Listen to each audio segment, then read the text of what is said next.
Good day, lovely people of Kane West. Dauda Malik is my name. In today's session, we are looking at binomial distribution and the probability. When we talk of binomial, we are saying that binomial has only two outcomes. That is a success and a failure. So when one is performing an experiment, the outcomes are only two. Either the person succeeds or the person fails. And this summarize binomial distribution. So under binomial, I say that it has success and failure. That are the outcomes. So we have some variables we use to denote binomial distribution. So the variables are, we have P, we have Q, we have N, and we have X. P is our probability of success.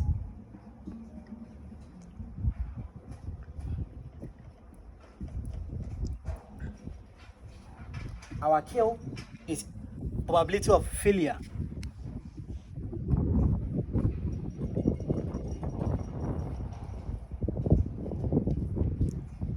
The N is the total number of outcomes.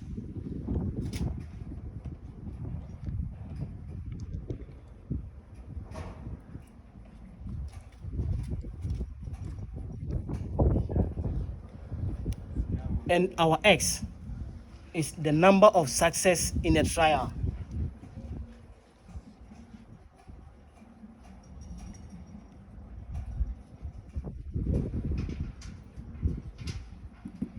So these are the variables under binomial distributions. And this variable will be used to construct our formula. So mathematically,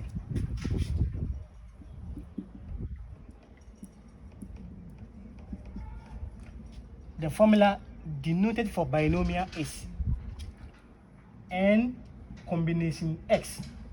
Our n is the total number of outcomes, and our x is the number of success in a trial, or the n is the total number of our trials. So n combination x times p. The p is our probability of success, exponent x, times q. That's our number of success, exponent n minus x. So mathematically, this is the formula denoted for binomial distribution. So n combination x times p exponent x times q exponent n minus x. This n is the total number of trials. This c here is our combination. The x is the number of success in the trial. P is the probability of success. X is the number of success in the trial. Q is the probability of failure in the trial. N, the total number of trials, and minus our x, that's the number of success in the trial. So mind you that always under binomial, you will be given your probability of success, your total number of trials, and your number of success in the trial. But for the number of failure or the probability of failure, you will not be given. So it's your responsibility to go and calculate and find it before you use it to calculate your formula. So always, for you to get a Q, we subtract our probability of success from 1. So Q is equal to 1 minus P. To get your failure, you subtract your probability of success from 1. So if you subtract your success from 1, you get your failure. And always, in a binomial question, you'll be given percentages. So the percentages in binomial questions is your probability of success. So always, the percentage that are given in binomial questions are always your probability of success. I have an example here. Let's consider this example. 43% of marriages end in divorce. 43% of marriages end in divorce. So let me clean the board, then I'll write the question on the board.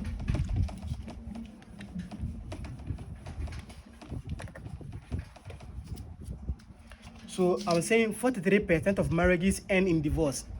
So 43% of marriages end in divorce. So this 43 is my P. Always the percentages in the question is your success. That's your P. So my P is 43%. And we can't use these percentages in calculation. So you have to what? Send this one to decimal. To send this 43 to decimal, we divide it by 100. So it will be 43 over 100. And we get 0.43. So if you divide your percentage by 100, then you get a decimal. So this becomes my P. So my P is 0.43. Let me continue the question. You randomly select 15 married couples. You randomly select 15 married couples. So the 15 married couples you randomly select is your total number of trials. That's your N. So your N is 15. Full stop. You said find the probability that exactly 5 of the marriage will end in divorce. So the probability of you selecting 5 become our X. So that's our X. So our X is 5. Now, if you see the variables were 4, but we have 3 here. It means we don't have our what? Our failure. So we have to go and calculate for the Q. And I said that to find your Q, you subtract your success from 1. So to get this Q is what? Q is equal to 1 minus P. So it will equal to 1 minus the P is 0.43. 0.43. So if you subtract 0.43 from 1, so let's use our calculator to calculate. So 1 minus 0.43. 1 minus 0.43. We got 0.57. So 0.57. So it means our failure is 0.57 and our success is 0.43. Now all the variables are intact. So we are going to what? Substitute them into the formula. We have our success, that's 0.43. We have our number of trials, we have our X, and we have our failure. So by substituting them into the formula, let's go. So now I hope you know how to calculate for your Q. You subtract 1 from P. So here, like the P is 0.43, the N is 15, and our Q has become 0.57.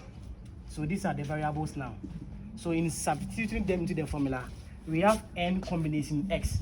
So N combination X, the N is what? 15. So we have 15 combination X. The X is what? 5. Combination 5 times P. The P is 0.43. So 0.43 exponent X. The X is 5. So exponent 5 times Q. The Q is 0.57. So 0.57 exponent N minus X. So our N is 15 and our X is 5. So exponent 15 minus 5. We put them into brackets. So this is the formula. So once you get your variables, you substituting them into the formula. It's very, very easy. Now we have all these things. So we just point them to the calculator, then find your final answer.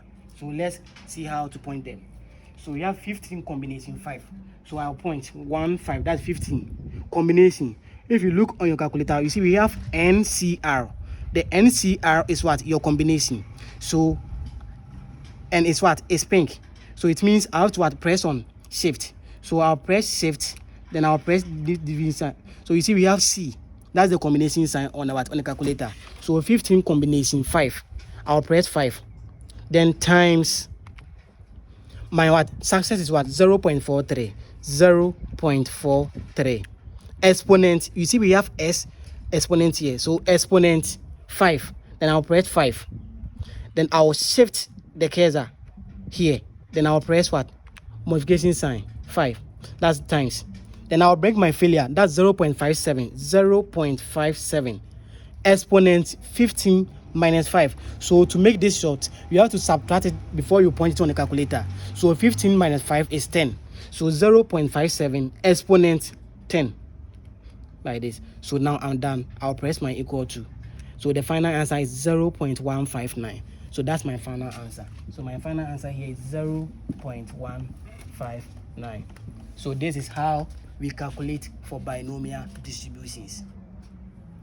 So always you have your success, you have your total number of trials, and you have your success in a particular trial. That's your x. They will never give you your failure. You have to calculate for it. By calculating for your failure, you subtract your success from 1. And I'm saying that when you are giving a binomial question, the percentage in that question is your success. That's your p. And always you have to divide it by 100 to get a decimal, because we can't use percentage to calculate. Please, I hope we know how to find binomial distributions. The last aspect of binomial is that in binomial we can ask to find the mean, the mean, standard deviation, and variance. So under binomial we can ask to find this too. And it's very simple. In binomial you can ask to find the mean, variance, and your standard deviation.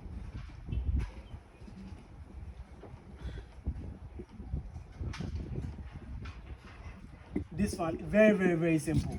So whenever you are asked to find the mean under binomial, the formula is simple. It's NP. You know N to your total number of trials, and you know P to be your success. So in our previous example, that our P was 0.43, our N was 15, our X was 5, and our Q was 0.57. When we are asked to find the mean, we just multiply the 15 by the success. So here, by using this example, when you are asked to find the mean, it will be what? 15 times 0.43. So our point, 15 times 0.43. I'll get 15.43. So 15.43 becomes my mean. Simple. So in finding mean, you multiply your number of trials by your probability of success. That's all. You are done. This I hope you get it. Now to find your variance, the formula is NPQ. We know our N to be total number of trials. P is success. And Q is failure. So NPQ means we will multiply our total number of trials by our success and our failure. And in this example that we just solved, our P was 0.43, our N is 15, and our Q is 0.15. So it will be 15 times 0.4 times 0.59. Sorry, 57.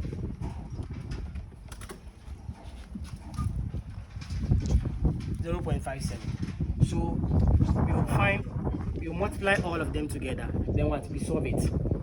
So it will be 15 times 0.43 times 0.57. So we multiply our total number of trials by our success and by our failure. So we get 3.67. So 3.67.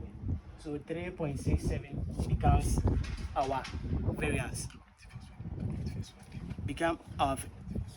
Our variance. So to get our standard deviation, we root NPQ. So to find the standard deviation, we root the variance. So square root of, and that is 15, times our P, that is 0.43, times our Q, that's 0.57. We get 1.60. So 1.60. This becomes our standard deviation. So to find the mean, you multiply your N by your P. Your N is 15. So 15 times 0.43. 15 times 0.43. We get what? 6.45. So here we made a mistake here. You see, you didn't correct me. We made a mistake here. So 15 times 0.43 is what? 6.45. So by multiplying your number of trials by your success, we get 0.6.45. So this becomes our mean. In finding your variance, you multiply your n by your p and your q. So you multiply, we got 3.67. This becomes our variance. And you find the standard deviation, we root the variance. So root variance is standard deviation. So when you root your variance, you what? You get the standard deviation. So this sum up binomial distribution. So we can be asked to find the mean, the variance, and the standard deviation. And also you can be asked to find the binomial where you apply the binomial formula. That is n combination x times p exponent x times q exponent n minus x, whereby I'm saying that always the percentage given in the question is always your success, that's your p. You'll be giving your number of trials, your success in the trial, but you will not be giving your failure. You have to go and calculate, and by calculating your q, that's your failure, you subtract your success from 1. Then when you get all these variables, you substitute it back into the main formula that I wrote. And the formula was what? N combination x times p exponent x times q exponent n minus x. So this is the formula for binomial distribution. And under binomial 2, we can be asked to find these variables. That's the mean, the variance, and the standard deviation. So please, that is all. I hope you really enjoyed this lecture. Thank you very much.